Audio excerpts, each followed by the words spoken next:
Pauvre créature, c'est donc l'histoire d'une femme qui s'émancipe, s'émancipe, s'émancipe et devient une prostituée. You talking to me? Well, who the hell else are you talking to? Talking to me? Well, I'm the only one here. Bonjour et bienvenue dans cette nouvelle vidéo où j'avais envie de vous faire un petit retour rapide comme ça du film Pauvre créature réalisé par Yorgos Lanthimos. Yorgos Lanthimos, le réalisateur de Lobster et The Favourite, deux films que j'avais vus, deux films que je n'avais pas aimés. Pourquoi? Eh bien parce que je n'ai pas tellement adhéré à son style visuel, à son univers esthétique, qui prend trop de place sur le récit, qui étouffe le récit, qui même parasite l'histoire. Donc c'est vrai que je suis allé voir Pauvre créature, pas conquis d'avance, mais j'y suis allé quand même, parce que curiosité oblige.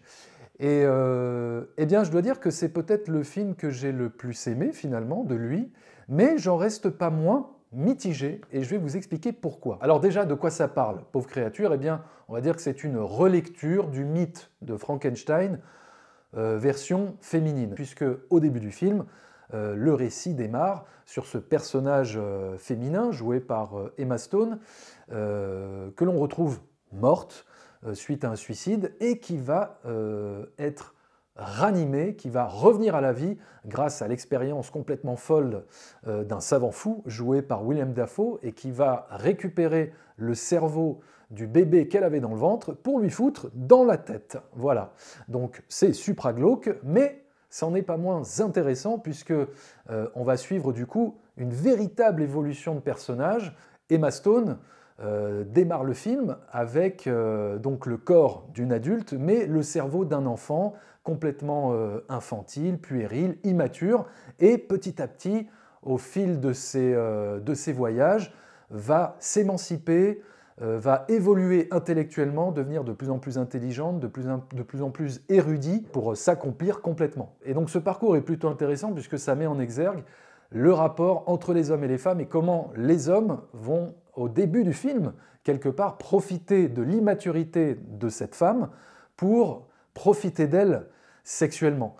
Et au fur et à mesure que cette femme découvre eh bien, sa sexualité, elle évolue également intellectuellement et les choses vont au fur et à mesure se retourner. Et ça, j'ai trouvé que narrativement, c'était vraiment très intéressant. Donc j'ai trouvé que le film soulevait des questions très intéressantes, mais ce qui m'a un petit peu dérangé, c'est la finalité en fait, de tout ça et de voir que cette histoire d'émancipation féminine aboutit à ce qu'elle devienne une prostituée. Donc vous allez me dire, oui, bon, et alors, elle est libre de disposer de son corps comme elle veut, etc., etc. Et vous auriez raison, mais je reste quand même un petit peu circonspect sur l'efficacité d'un récit comme celui-là. Je veux dire, est-ce qu'il n'y avait pas quelque chose d'autre à raconter sur l'aboutissement d'une émancipation féminine, autre chose que le fait que ce personnage devienne une prostituée? Voilà, je me pose juste cette question.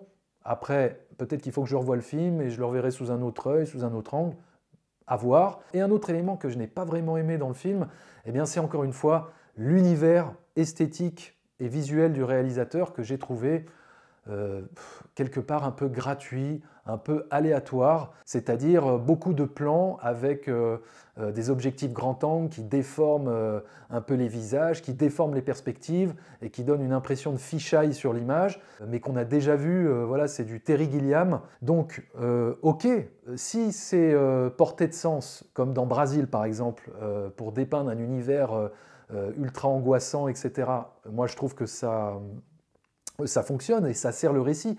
Mais là, je trouve que chez lui, c'est un petit peu random, je trouve que c'est un petit peu aléatoire. Et j'ai plus l'impression de voir un délire d'artiste qui veut montrer qu'il est différent des autres, qu'il ne filme pas de la même manière, qu'il est iconoclaste, etc. Mais qui finalement ne met pas sa mise en scène au service des émotions, au service du récit et des thématiques qu'il veut développer dans son histoire. Et ça m'a un petit peu dérangé.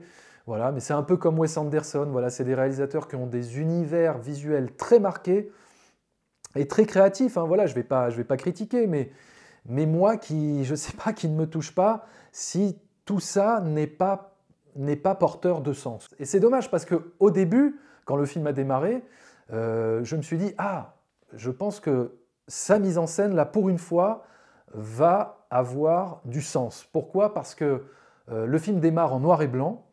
Et donc on a ces plans déformés, étranges. Et ça a du sens parce que on est peut-être, c'est ce que je me disais en fait, hein, on est peut-être du point de vue du personnage d'Emma Stone qui, elle, étant un enfant dans sa tête, complètement immature, découvre le monde, ne comprend pas trop ce qui l'entoure. Et donc c'est pour ça que les images, la mise en scène épousent son point de vue. Mais en fait, pas du tout. Même si après le film évolue et le noir et blanc devient de la couleur, eh bien, on retrouve encore ce maniérisme de mise en scène avec cette déformation de perspective, avec ces images grand angle et qui sont balancées tout le long du film de manière un petit peu aléatoire, quoi. Donc c'est dommage, je trouve qu'il y a presque un acte manqué dans la mise en scène de lui donner en fait énormément de sens avec l'histoire qu'il voulait raconter en épousant un peu plus le point de vue de son personnage. Donc voilà, c'est un film qui m'a quand même intéressé, de par les questions qu'il soulève, de par les thèmes qu'il traite, de par la performance d'Emma Stone qui est vraiment incroyable. Mais je reste assez mitigé sur la finalité du message, la finalité du récit, et aussi je reste assez mitigé sur l'approche esthétique et visuelle du réalisateur par rapport à cette histoire. Et c'est pour toutes ces raisons que je mets à Pauvre créature 3 sur 5. Voilà, n'hésitez pas à me dire ce que vous avez pensé de Pauvre créature dans les commentaires. Est-ce que vous avez aimé? Est-ce que vous avez détesté? Est-ce que vous êtes sorti mitigé? On en débat, on en discute, toujours dans la bonne humeur, la bienveillance. Et moi je vous dis à très bientôt pour de prochaines aventures sur YouTube. Et d'ici là, continuez à fréquenter les salles obscures. Ciao!